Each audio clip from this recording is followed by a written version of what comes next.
Good night, man. I've slept in a castle fit for a king, and I've eaten the finest fare. I've squatted in flats infested with rats run by cats who were too stoned to care. I've shared me beds with all kinds of heads.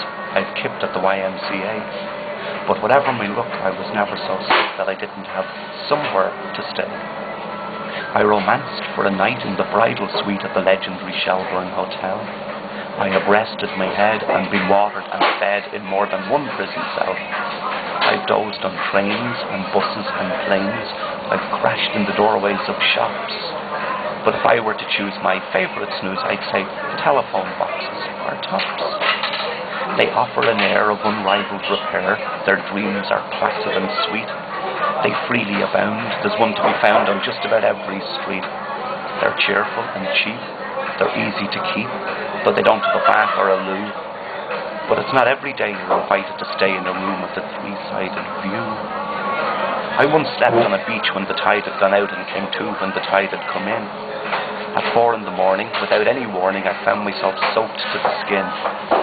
I wandered that night, praying long for the light that the sun might dry out my clothes. I was broke and alone and chilled to the bone, and I ached for some warmth and repose. I cast my mind back to a glorious night that I'd spent in a phone box in town. The weather was calm.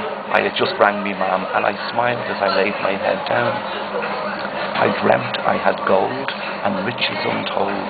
I dreamed I had treasures unknown. But for all of my peace, I would trade it to sleep in a telephone box of my own.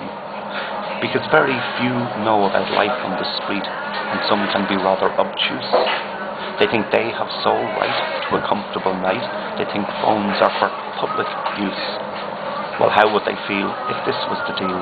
If I called some night to their home, and they were in bed, and I walked in and said, "Do you mind if I use your phone?"